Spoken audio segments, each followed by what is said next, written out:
We are Makillala TV, the first Filipino-American TV talk show in the New York metro area. Get to know us as we talk to the community leaders, innovators, advocates, and emerging artists who affect Filipino-American life.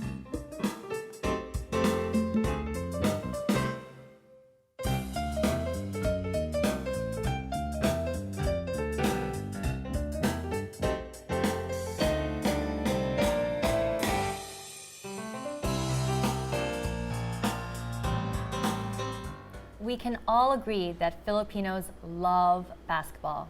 We love it so much that you can find makeshift basketball hoops on every other street corner of the Philippines.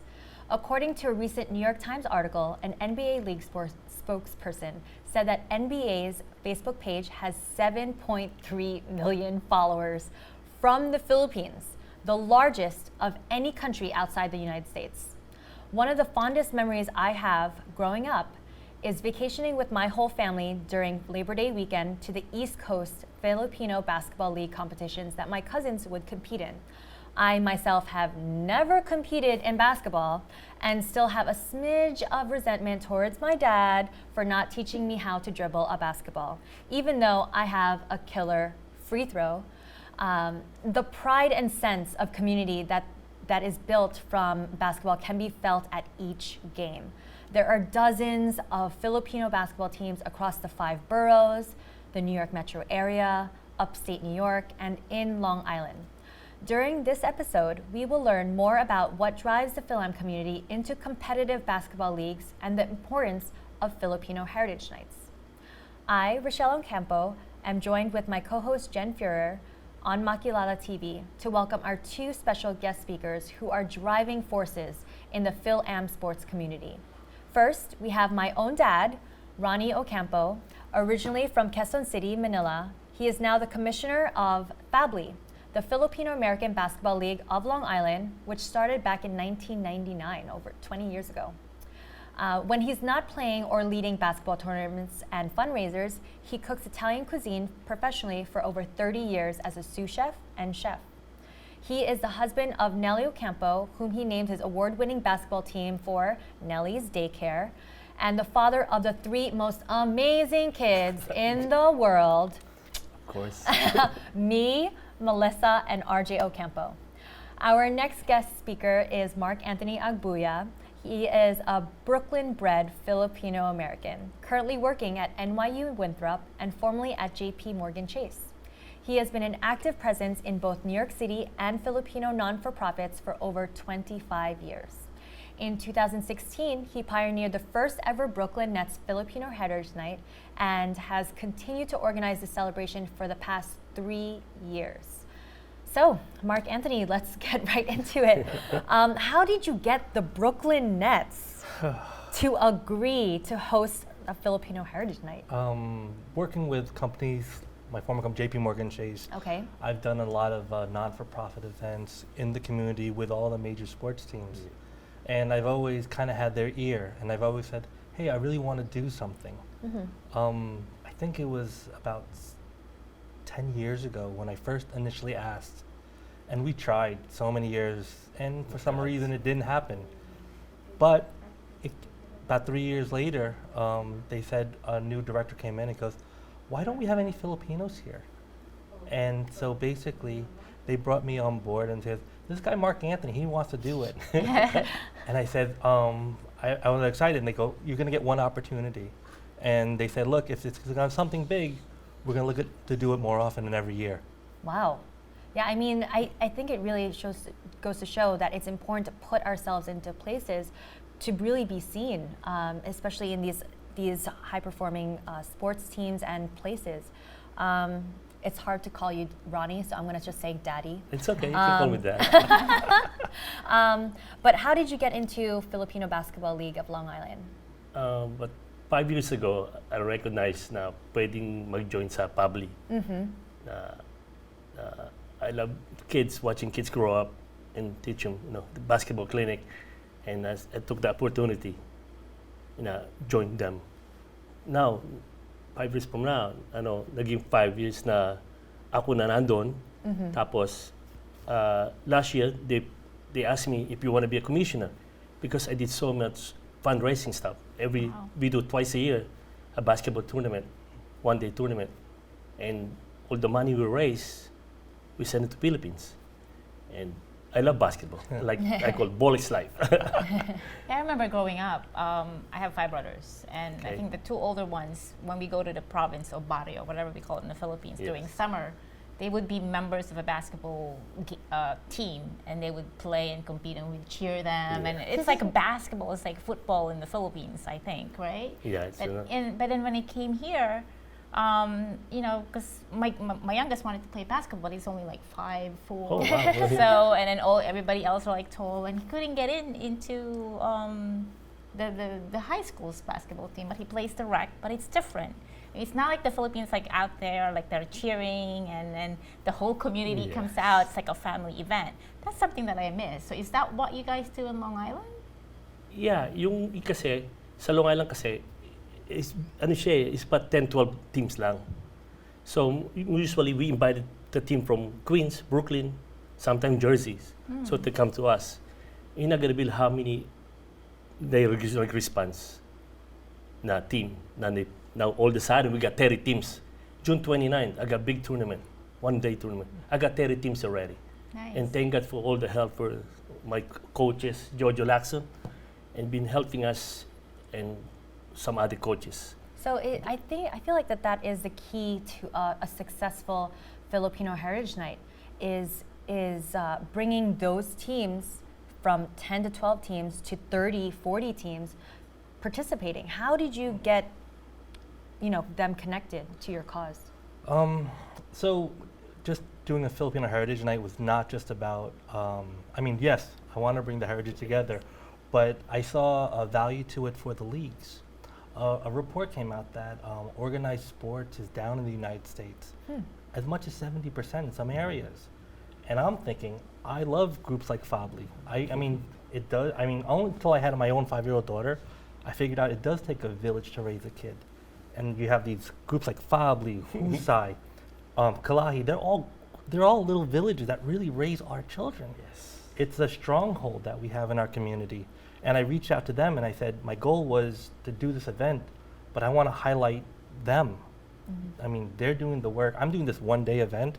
They're doing this 365 days, 7 days a week.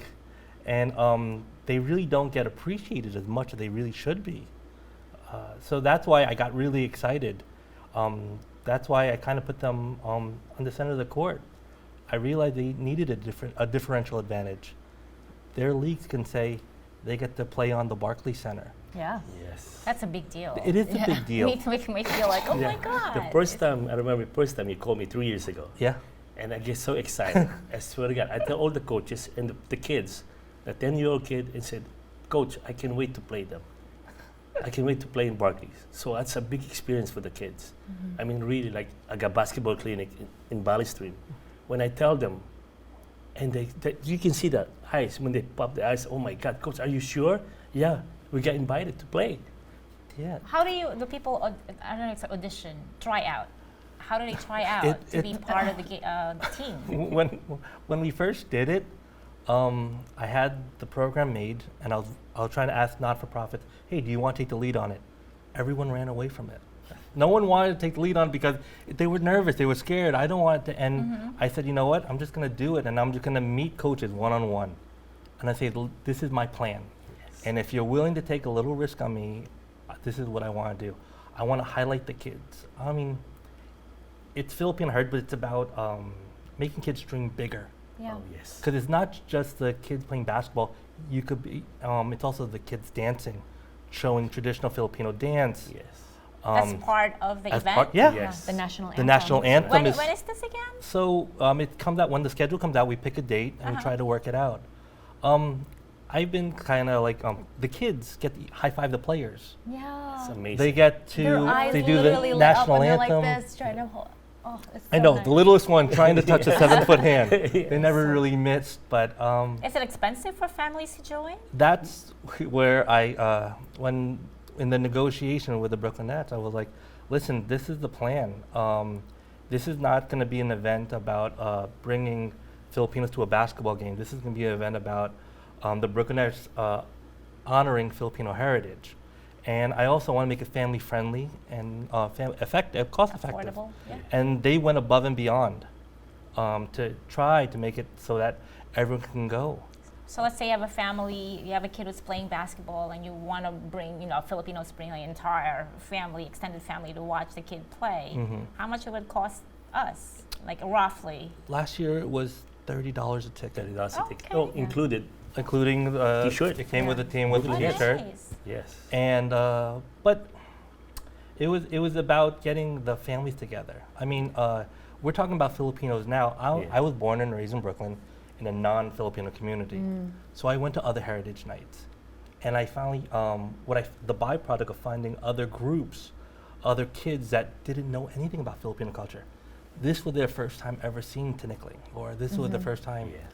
And they got so prideful and they were so excited. So I was like, this is an event that kids want to go to, that parents want to take them to. I mean, the detail. Chef was making chicken adobo tacos. Yes, I remember that. And the DJ is Filipino. So he made sure we're going to do straight Filipino party. We're going to have September. We're going to have, they had Todo. People were dancing in the street. Yes. Yeah. It was it's such a great opportunity to be able to showcase our culture and share it with other people. Right. Now, so speaking on like ticket sales, do you actually make money from your heritage nights? Do you make money from building these basketball clinics? How do you sustain it so that you're not burnt out? Oh my God. Usually, I didn't make any money. I mean, really, Mark knows that. And like, I just do it for the kids. I You mean, do it because because it's I your loved it. passion. It's a passion. I want to see kids experience you play in a professional NBA basketball court. That's the main thing. And everybody knows that. You can ask any coaches or any organization. And your Even Mark. family support you doing this. They thank God for my wife and my kids. They support me all the way. And let me tell you, every year we grow and grow. And last year, it's unbelievable. I mean, you can see how many Filipino out there, right? There's an opportunity to make money for what I do. I actually did not take a salary. I did not take a commission. I had over 20 non-for-profits and organizations there, and they need to raise money for a basketball league. They need to make jerseys, other organizations. So what we kind of agreed on was to create a margin large enough for each group to make money. So we had a break. I think it was $30, and there was like, I think they can make $4 or $5 for each ticket. So if you're bringing 100 people, you're bringing $500. And then they sold shirts, and they tried to make it a fundraiser Yes. for themselves. To say that you could actually help 20 different nonprofits make money just by bringing people over, it was really nice. Yeah, and go ahead. Like, what was your first time you brought all these families together when you saw them playing out there? What was your reaction? Wow.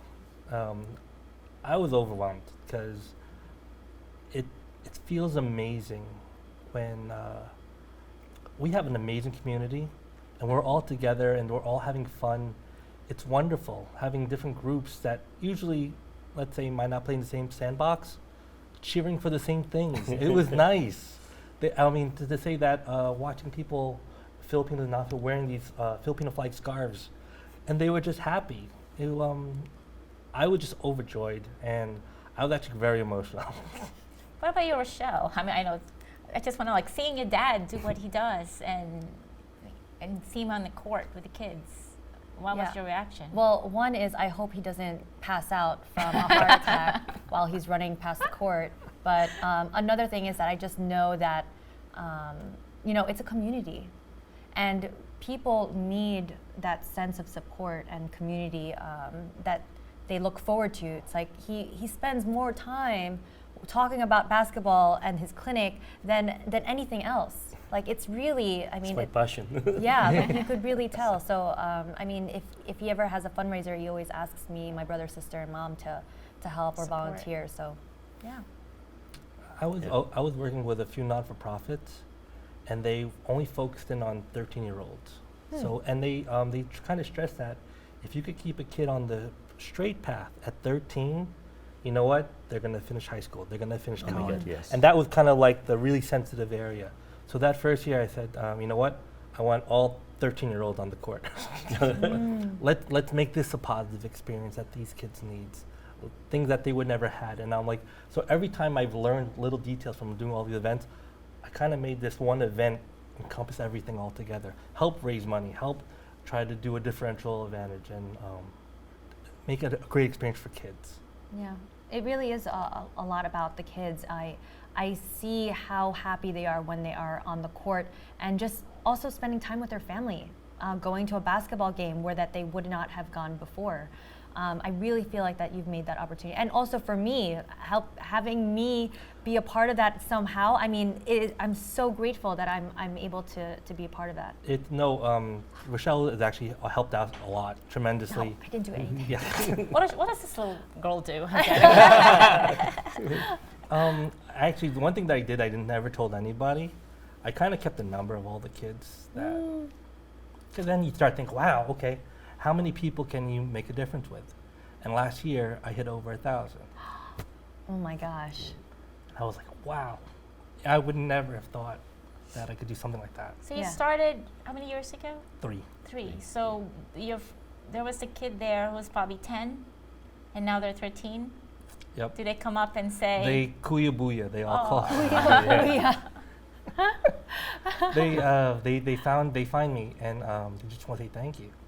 So it's I don't get paid for it, but it's incredibly rewarding. I have to thank my wife and my daughter, because anytime I spend outside of them, it has to mean a lot to me. So you gotta love basketball to do this, right? Yes, Did you play as a? Yes, I was playing when I was a kid, and all of us, Rachelle knows that. That's why he's sometimes so mad. How come you never teach me how to play basketball? And she got the height too. I mean, she got Yeah, the I was shoes. gonna say she has the legs Yes, and the but she played tennis. She played volleyball. So I mean, that's the thing. But all my cousins. the other kids. Did RJ play? No, basketball? RJ never played basketball. Never Well, played one thing that you've mentioned is all those other sports. I just recently found out there are Filipino volleyball teams. Yes. There's Filipino badminton teams. So there also ping pong. I say ping pong. is there ping pong? Table Table tennis. tennis. Table Table tennis. tennis, No, yes. I didn't know that. I think there yeah. is one. Yes. I mean, there are all these little like communities of sports with Filipinos that are just end up getting close to each other. Are you involved with other sports, and do you think that we should have like a badminton Filipino sports heritage night? You know, I don't even know. I've been approached by a few other teams, and they're excited. Apparently, when you do it once, everyone wants to do it. Yes, it's a but, Filipino one. No, the leagues, Oh. the professional leagues. They're like the Atlanta Hawks reached out to me. All the local soccer teams here, and I just hit them with if it's about bringing people to a Kids. game, I'm not interested. But if you want to really celebrate Filipino heritage in soccer, or somehow I would love to entertain something, and I'll get something on board for that. You know. I get emotional when you say basketball. We have a basketball court on our driveway, and as young parents, then we would have our kids who playing basketball. It's a fun. It's a fun Yes. interaction. That was before cell phones. But I think it's important to have your kids involved in sports, in any kind of sports. You know better. What do the kids It- learn? It's amazed me. 2 weeks ago, I got approached from all the way from Italy. They invite us World Basketball League. Imagine my own team. Going to ACC. Italy? We're going to Italy. Are you really trying going? to. Are you going? I never thought We're of trying that. to put the team together and get some sponsors. I told Mark earlier, and we're trying to go there and just come see them and the talent they had against us here. The So it's How did processing. How did they find you? In basketball, one of a basketball tournament, they recommend us my team, ACC team. They recommend us, let's go invite them. That's the team to play with. So okay, let me see. I was telling him that I heard of the European Filipino Basketball League. Wow. Right, and Yes. they are very, very good. And I would never even thought of this. But there's a love about sports with Filipinos. It's something like it's not where you're from, who you are. It's can you play? Can you help my team win? And that camaraderie that you really get playing is a high. And obviously your dad has it. Well, it gets pretty serious. I feel like that there's like top reigning teams. So who are those other teams other than the FABLLI League? Oh my God, so many good teams out there. So many basketball organizations. I mean, you got the Husay, JSAG, BSA, Washington DC. Yeah. You got Connecticut. I mean, Triborough. I mean, Is it like a traveling basketball? Yes. That's what you. In Labor Day weekends, Rachelle knows that again. We travel all the way down to Washington to play 2 days league. To compete, another 164 teams gonna be there. Wow, yeah. They call NABA. And we're not. It's not one. It's all the age groups. Yes. It's the women's. It's Oh the my God. men's. I was gonna ask if it's only men. Oh no! No. And then we have the college kids. Yes. I mean, Oh wow. Right. How many kids do you have now in your currently? well, in your league, Oh my God, a lot. I mean, really, it's a lot of kids, a lot of organization, and we know each other. We're trying to help each other, not ruin each other. Trying to let's go play this tournament. Like I got my tournament coming in a couple of weeks, and all of a sudden I got 30 teams. I mean, I'm talking about Washington to come here, New Jersey to come here, Connecticut to come here to New York to play against us. And it's also all the way. I remember even going to like Toronto. Yes, Like, Canada. Traveling all the way from Long Island all the way to Canada. My first time is watching basketball. Really? Like that's what I remember, and that's also remember where I was like, oh, there's Filipino boys here play basketball. But yeah, it's just such an eye-opening experience being able to see so many Filipinos under one roof. It's just an incredible experience. Yeah. yeah. And then what about, you were saying different age groups and different types of groups. Is there a Filipino basketball team? Yes, the Open Filipino basketball team. Because I don't know them. Oh Yes. yeah. They're- Yeah? and You then- didn't and, get to join. I didn't get to join. Thanks, Jen.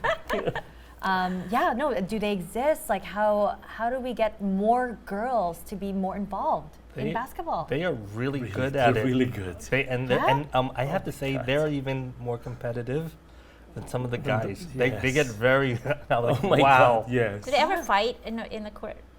Well, with every family, there's We're there's a all little, family. there's those moments of all pushing. arguments. Yeah, argument, parents against parents. But then it goes They- away. What The about bottom parents line. saying, "Oh, that's foul. It's not really." And then Is that where all the umpire fights did are it? between the family, between the parents or the players?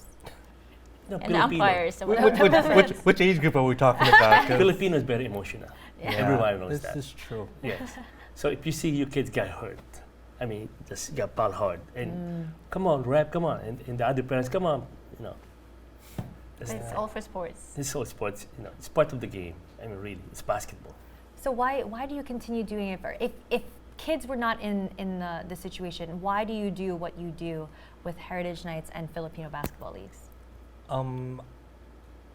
It's also the amount of education. If you think about it, that I was kind of outside of the Filipino community up until college, going through the process. Well, now I'm kind of introducing Filipino heritage to a much younger level. Imagine if I would have learned a lot more earlier. Yeah. This is, when I first time I saw Tinikling, I was like, this is so cool. Yeah, mine was like in college. Yeah. So now the kids get to see it, and they're watching kids do it, and they're getting excited, and they want to find out more about it. I mean, think about it as I realize there's a journey for each person, and if I could help someone or a group take on that journey, well then, isn't that the goal of bringing this all together? Yeah, no, I mean, I really look up to all the organizers for all these types of events, whether it be Heritage Nights or basketball leagues. Most of it is all voluntary. Yeah. People who just do not get paid, they just do it for the love of the game. So we are closing it up. Is there anything last things that you want to say about FABLLI or about the Heritage Nights? Like, what do we look forward to in the next 5 years? Go ahead, I would, currently right now, I'm not making commission, but I would love to see that this money somehow, some way that can be earned, brought to the Filipino community here and back home. The work that you do, and now having a bigger company that follow, I think that would be amazing. No, that would be really great to be able to bring it back to community. And so we're also really quick. Anything about FABLLI? Again, say it again. 2 weeks from now, we got another one-day tournament, fundraising for Philippines. I've been doing this for 3 years now, so we do twice a year. So back to school, Christmas, all this stuff. Okay, and thank you again to Daddy and MarkAnthony. To our viewers, thank you for inviting us to your homes. We hope that you enjoyed our show and learned the importance of bringing family together and the community through sports. As always, let us remember to be kind, be true, be fierce, and do things that tickle our hearts. To the cast and crew, thank you so much. Maraming salamat. Sa ulitin, until next time, here at Makillala TV.